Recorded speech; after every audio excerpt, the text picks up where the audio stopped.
C'est la question de Marie. Bonjour, je suis Marie. J'aimerais, s'il vous plaît, poser une question à Mélanie et au docteur Jimmy Mohamed. Voilà, je vais me faire vacciner contre le Covid et je dois avoir une IRM où on doit m'injecter un produit de contraste, Dotarem 15.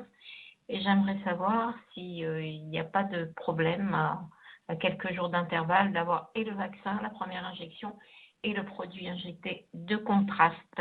Je vous remercie beaucoup. Bon, Jimmy, une question assez précise donc de Marie. Un vaccin Covid et une injection de produits de contraste, donc là pour une IRM, dans un intervalle rapproché, est-ce que ça pose problème? Absolument aucun. Allez faire votre IRM, ne repoussez pas vos soins en cette période. Ni le Euh, vaccin d'ailleurs, hein, Exactement. les Et ni le deux. vaccin. La seule chose qu'on évite, c'est lorsqu'on est vacciné, c'est d'avoir eu une autre vaccination dans les 3 semaines qui précèdent. Et ça, c'est ce qu'on vous pose comme question lors de l'interrogatoire. Mais en ce qui concerne l'IRM, le produit de contraste ou n'importe quelle intervention, allez-y. Alors, on a énormément de questions sur les vaccins Covid et leurs éventuelles contre-indications en ce moment, et c'est bien normal.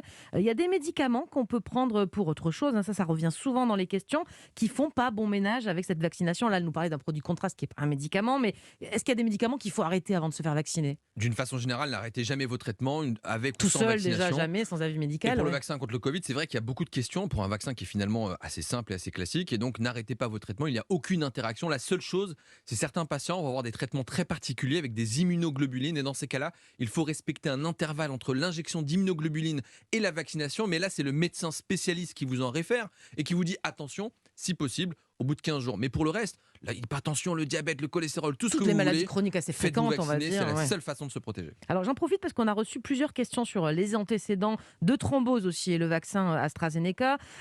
Comme ça, on va répondre à tout le monde un petit peu en vrac, on va dire. On a eu Marina qui nous a demandé qu'il y a eu une phlébite après une intervention il y a 2 ans, qui demande si elle peut se faire vacciner. Denis qui parle d'un antécédent d'AVC. Ces gens-là qui ont plus de 55 ans, ils peuvent le faire, ce vaccin, malgré leurs antécédents? Ils peuvent le faire, mais on n'a pas exactement la réponse. On ne sait pas exactement quels risques supplémentaires ils encourent avec la vaccination. Tout ce qu'on peut dire, c'est que avec l'AstraZeneca, vous avez un risque de thrombose de 1 pour 1 million.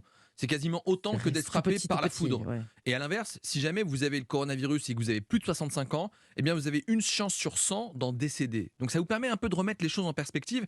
Et puis lorsque vous êtes tabagique pendant plus de 20 ans, eh bien vous avez une chance sur 10 de mourir du cancer du poumon. Donc tout ça pour vous dire que certes, il y a des risques par rapport à la vaccination, mais les bénéfices sont tellement importants que je pense non pas qu'on va ne pas les considérer, mais de se dire qu'il faut y aller. Et encore une fois, je ne minimise pas les thromboses qui vont survenir, car c'est des accidents terribles, mais encore une fois, c'est malheureusement des effets secondaires qui sont probablement attendus. Cette balance Maintenant, bénéfice-risque qui exactement. reste supérieure sur le Moi, j'en bénéfice. informe le patient, Ouais. voilà le bénéfice, voilà le risque. Libre à vous de vous faire vacciner, il n'y a aucune injonction. C'est pas obligatoire, hein, Mais bien c'est sûr. comme ça qu'on va s'en sortir. Et d'ailleurs, le vaccin protège des vies et sauve des vies. On le voit notamment en Angleterre ou en Israël. La campagne de vaccination a marché et les gens retrouvent une vie en plus de ne plus tomber malade.